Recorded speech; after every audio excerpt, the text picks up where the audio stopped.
आज world tourism day है और इस बार टूरिज्म डे की थीम है रीथिंकिंग टूरिज्म, यानी कि टूरिज्म पर नए सिरे से सोचने की जरूरत है। इस थीम का लक्ष्य पर्यावरण संरक्षण को ध्यान में रखकर टूरिज्म को बढ़ावा देना है। भारत के लिहाज से बात करें तो रीथिंकिंग टूरिज्म सिर्फ पर्यावरण संरक्षण तक सीमित नहीं है, बल्कि ये टूरिज्म सेक्टर को और भी बेहतर बनाने की बात करने का वक्त है। भारत के टूरिज्म सेक्टर के आंकड़ों को देखें तो भारत वर्ल्ड इकोनॉमिक फोरम के travel and tourism development index में 54वें पायदान पर काबिज है। वर्ल्ड टूरिस्ट अराइवल्स में भारत की भागीदारी महज 1.5% है। वहीं इंटरनेशनल टूरिस्ट अराइवल्स की बात करें तो भारत इस मामले में कुल टूरिज्म में 1.3% की हिस्सेदारी रखता है और भारत की फॉरेन एक्सचेंज अर्निंग्स यानी कि विदेशी मुद्रा आय जो है वो $7 अरब के करीब है। भारत दुनिया के सबसे बेस्ट टूरिस्ट स्पॉट्स का घर है, फिर चाहे वो ताजमहल हो, लाल किला हो, हवा महल हो और इस जैसे मॉन्यूमेंट्स हो, या फिर मेघालय, कश्मीर, उत्तराखंड, हिमाचल, गोवा की प्राकृतिक जो खूबसूरती है वो हो। लेकिन best of the best tourist spots होने के बावजूद ग्लोबल टूरिज्म में भारत अभी काफी पीछे नजर आता है। 2022 की बात करें तो भारत में अब तक करीब 1 करोड़ 80 लाख विदेशी पर्यटक आए।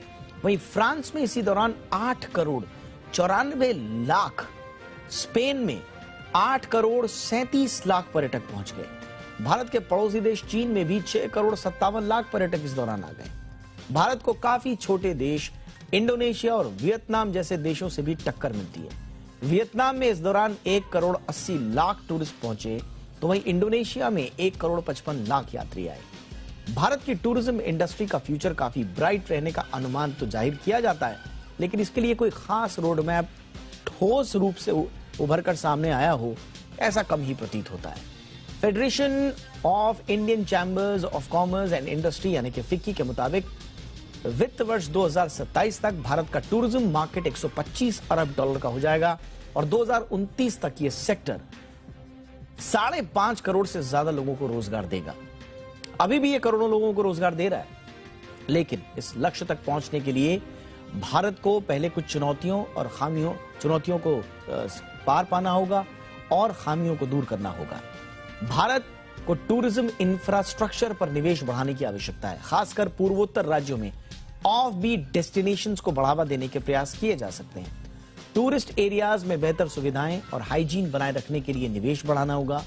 कानून व्यवस्था को लेकर जो टूरिस्ट हैं उनके बीच एक पॉजिटिव एटीट्यूड तैयार करना होगा। इसके साथ ही सस्टेनेबल टूरिज्म और एथिकल टूरिज्म को बढ़ावा दिया जा सकता है।